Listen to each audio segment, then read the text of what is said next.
से बड़ी खबर है। जी हां, पार्लियामेंट के अंदर वंदे मातरम पर प्रधानमंत्री नरेंद्र मोदी ने कांग्रेस को घेरा है, सीधा निशाना साधा है।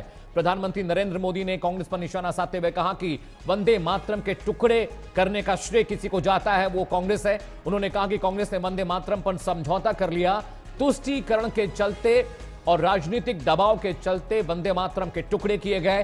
प्रधानमंत्री नरेंद्र मोदी ने अपने संबोधन में कहा कि मुस्लिम लीग के सामने कांग्रेस ने घुटने टेके, जिन्ना की बातों के सामने नेहरू ने घुटने टेक दिए, सहमति जताई और वंदे मातरम की वो पंक्तियां जो देश को मिलनी चाहिए थी, जिसे देश को गुनगुनाना चाहिए था, उन पंक्तियों को तुष्टीकरण के चलते, जिन्ना के दबाव के चलते, मुस्लिम लीग के दबाव के चलते कांग्रेस ने हटा दिया। और उन्होंने यह भी कहा कि तुष्टीकरण के आगे कांग्रेस सरकार झुक गई थी। मुस्लिम लीग ने वंदे मातरम का विरोध किया, जिसकी वजह से कांग्रेस और नेहरू दोनों ने वो लाइनें, वो पंक्तियां हटा दी जो देश को समर्पित होनी चाहिए थी, देश को मिलनी चाहिए थी। इससे पहले कि हम ग्राउंड जीरो पर पहुंचे लाइव के लिए, प्रधानमंत्री नरेंद्र मोदी ने इस पूरे मसले पर क्या कुछ कहा संसद में, आइए आपको सुनाते हैं। देश का दुर्भाग्य कि 26 अक्टूबर को कांग्रेस ने वंदे मातरम पर समझौता कर लिया।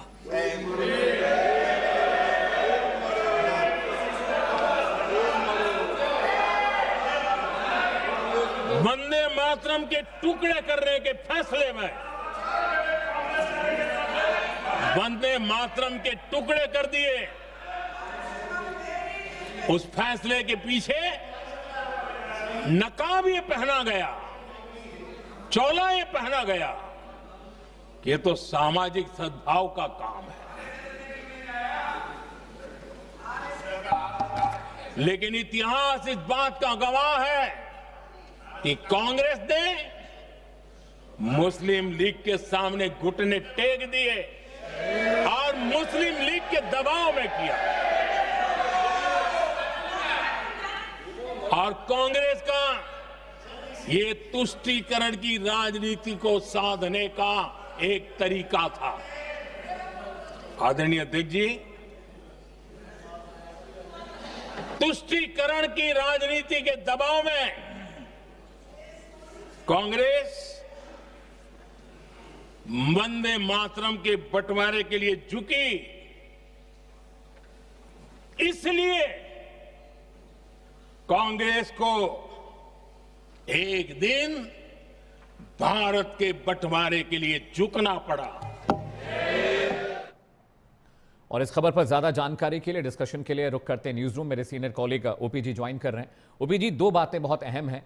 सरकार संसद में चर्चा इसलिए भी चाहती थी क्योंकि बंगाल में चुनाव है और ममता बनर्जी जिस तरह से वंदे मातरम का विरोध कर रही थी, एक पॉलिटिकल नैरेटिव बनाने की जरूरत थी। दूसरा यह भी कि सरकार इस पर चर्चा कराकर कहीं ना कहीं कांग्रेस और नेहरू और गांधी परिवार को घेरना चाहती थी, क्योंकि उनको पता है कि आने वाले वक्त में वंदे मातरम का माइलेज चुनावों में भी मिलेगा और जो नैरेटिव देश में गढ़ा जा रहा है मैकाले और इन सब चीजों को लेकर, ये बहुत मदद करेगा सरकार की।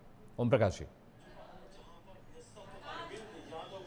देखिए, आज जो संसद में 12 बजे प्रधानमंत्री ने इस पर बोलना शुरू किया और प्रधानमंत्री ने सीधा सीधा जो है वो कांग्रेस पर हमला किया। प्रधानमंत्री ने कहा कि जिस तरह से वंदे भारत को लेकर कांग्रेस ने तुष्टीकरण की नीति अपनाई, वो उसी के कारण देश का बंटवारा हुआ। और वही उन्होंने एग्जाम्पल दिया कि कैसे 26 अक्टूबर 1936 में मुस्लिम लीग के दबाव में, जिन्ना के दबाव में नेहरू झुक गए और उन्होंने वंदे भारत के टुकड़े कर दिए। वंदे भारत का जो पूरा जो गीत था उसको उसके एक ही स्टेंजा को लिया गया, बाकी स्टेंजा उसे हटा दिए गए। और ये कहीं ना कहीं इसी तुष्टीकरण की नीति जो कांग्रेस जो थी, नेहरू को अपनी गद्दी जाने का डर दिखने लगा था और वो मुस्लिम लीग के आगे झुक गए। और वहीं से उन्होंने उसी समय कांग्रेस जो है मुसलमानों को लगातार अपील करती रही और वो आज तक जारी है। उन्होंने बोला कि आज भी कांग्रेस का यही हाल है और आज भी कांग्रेस जो है वो मुस्लिम तुष्टीकरण की नीति पे चल रही है।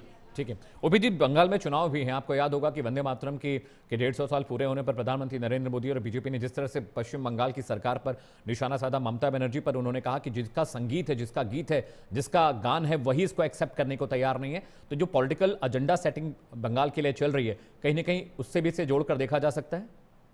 जी हाँ, देखिए पश्चिम बंगाल में चुनाव है और ये वंदे मातरम जो गीत है वो पश्चिम बंगाल के समझ लीजिए कि संस्कृति से जुड़ा हुआ है, पश्चिम बंगालों के लोगों के दिल से जुड़ा हुआ है। हाँ, बीजेपी जरूर चाहती है कि एक 150 साल वंदे मातरम गीत के हो गए हैं तो इसको कैसे वहां पे जन चेतना जगाने के काम में इसका इस्तेमाल किया जाए। लेकिन जो सत्तारूढ़ ममता दल है, ममता बनर्जी हैं, उनको लगता है कि वंदे मातरम के जरिए बीजेपी जो है वहां अपनी हिंदुत्व की राजनीति को आगे बढ़ाना चाह रही है और वो कहीं ना कहीं वहां पे डिवाइड करेगी, पोलराइज करने की कोशिश में है। इसलिए वंदे मातरम गीत के का जो मुद्दा है वो बंगाल में जोर शोर से उठाया जा रहा है। ममता को इस बात की आशंका है कि कहीं ना कहीं वोट पोलराइज हो जाएगा। बहुत बड़ा जो हिंदू जो समर्थक है ममता को, वो ऐसा ना हो कि पोलराइज होने की वजह से बीजेपी के खेमे में चले जाए, इसलिए बंगाल में इस गाने का विरोध किया जा रहा है। मुस्लिम के जो नेता है वो बार बार ये कह रहे हैं कि वंदे मातरम के राष्ट्रीय गाने को लेकर हमको, राष्ट्रीय गीत हमारा है,